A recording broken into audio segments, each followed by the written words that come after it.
Varahini channel பார்க்குற அனைவருக்கும் வணக்கம்.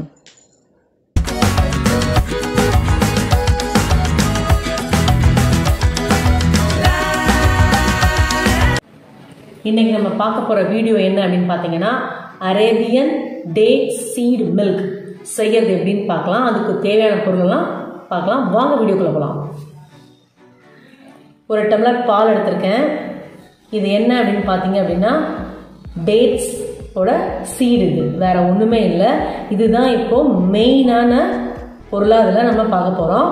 அதுக்கப்புறம் பார்த்தீங்கன்னா, ஒரு டம்ளருக்கு நமக்கு தேவையான நாட்டுச்சக்கரை, அவ்வளோதான். இந்த 3 பொருளை வச்சு தான் நம்ம அரேபியன் டேட் சீட் மில்கை தயாரிக்க போகிறோம். இப்போ நான் டேட் சீடை 5 நாள் ஊற வச்சுருக்கேன். இந்த சீடு 5 நாள் ஊறி இருக்கு இந்த தண்ணியில். நார்மலான சீடு எப்படி இருக்குன்னு பார்க்குறீங்களா? சீடு, அதாவது அந்த பேரிச்சம் பழத்தை ஓப்பன் பண்ண அப்புறம் உள்ளே இருக்க சீடை பார்த்தீங்கன்னா இப்படி தான் இருக்கும். இதை 5 நாள் ஊற வச்சப்பறம் பார்த்தீங்கன்னா இந்த கலருக்கு மாறிடும். இது நல்லா ஊறின அப்புறம் இதை நல்லா ஃபைனாக அரைச்சிக்கணும். அரைச்சி நம்ம பாலில் கொதிக்க வச்சுட்டு வடிகட்டி நம்ம குடிக்க வேண்டியது தான். அவ்வளோதான் இது. அதை இப்போ காமிக்கலாம். பாருங்கள், ஒரு டம்ளர் பாலுக்கு 2 சீடு மட்டும் போட்டால் போதும். நிறையாலாம் போட வேண்டியதில்லை. ஒரு டம்ளர் பாலுக்கு 2 சீடு, அவ்வளோதான். நல்லா ஃபைனாக இப்படி அரைச்சிக்கணும். இதோட பாலை மிக்ஸ் பண்ணி கொதிக்க வச்சுட்டு அதுக்கப்புறம் நாட்டுச்சக்கரை போட்டு வடிகட்ட வேண்டியது தான். பாருங்கள், நல்லா ஃபைனாக அரைச்சிருச்சு. ஏன்னா 5 நாள் ஊறி இருக்கு இல்லையா? இதே நீங்கள் 2 நாள் 3 நாள் ஊறினாலாம் இப்படி அரைக்க முடியாது. கண்டிப்பாக 5 நாள் ஊறினப்போ தான் நீங்கள் அரைக்க முடியும். நான் கொஞ்சம் பால் இதில் ஆட் பண்ணி கலக்கிட்டேன். இதில் ஊற்ற போகிறேன்.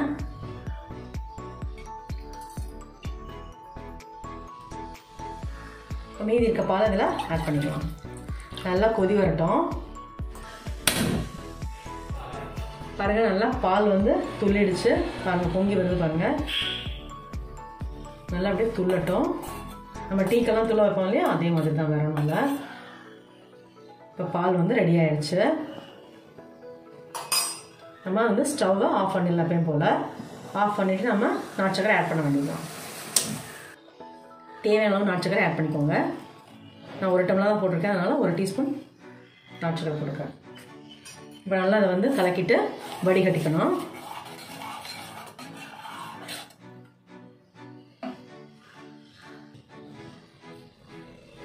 நல்லா வடிகட்டிக்கோங்க. சூப்பராக சுட சுட பால் ரெடி. வாவ்!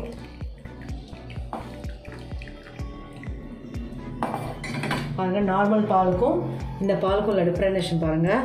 நல்லாவே உங்களுக்கு தெரியும் கலர் வேரியேஷன் எப்படி இருக்குது அப்படின்னு. இது அவ்வளோ சத்தானது. இதை நீங்கள் நெட்டில் கூட நீங்கள் ரிசர்ச் பண்ணலாம், நீங்கள் தேடி பார்க்கலாம். நம்ம நிறைய விஷயம் சொல்கிறாங்க அதில். நமக்கு அந்த அளவுக்கெல்லாம் தெரியுமான்னு தெரியல. அத்தனை புது புது விஷயங்கள், உடம்புக்கு தேவையான விஷயங்கள் எல்லாமே இங்கே இருக்குது. அதாவது ஒரே ஒரு சீடில் உடம்புல இருக்க எல்லா பிரச்சனையுமே சரி செய்யக்கூடியது அப்படிங்கிற அளவுக்கு அது ஆராய்ச்சி பண்ணி பார்த்துருக்காங்க. அதுக்கு ரிசல்ட்டும் அவங்க கொடுத்துருக்காங்க. நீங்கள் பாருங்கள், நெட்டில் ரிசர்ச் பண்ணிவிட்டு நீங்கள் பார்த்துட்டு கூட நீங்கள் அதை வீட்டில் செஞ்சு பார்க்கலாம். இது வேற எங்கேயும் செலவு பண்ணி நம்ம வாங்க வேண்டிய அவசியம் கிடையாது. வீட்டிலையே நம்ம வேண்டான்னு தூக்கி போடுற பொருள் தான் அது. வேற ஒன்றும் இல்லை. நம்ம ரெகுலராக நம்ம வீட்டில் டெய்லியும் 5 பேரிச்சம்பழம் சாப்பிட்றதுங்கிறது ரெகுலர் ஆகிடுச்சு இப்போலாம். அதை நம்ம அந்த சீடை என்ன பண்ணுறோம், தூக்கி தான் போடுறோம். இதனால நம்ம தூக்கி தான் போட்டுட்டு இருந்தோம். இனிமேலாவது அதை சேகரித்து வச்சு நம்ம வீட்டில் எதை யூஸ்ஃபுல்லான விஷயத்துக்கு யூஸ் பண்ணலாம். உடம்பை நல்லாவும் பாதுகாப்பாக வச்சுக்கலாம். என்னோட வீடியோ டெய்லியும் 2:15 வரும். கண்டிப்பாக பாருங்கள். Good food, good life. Thank you.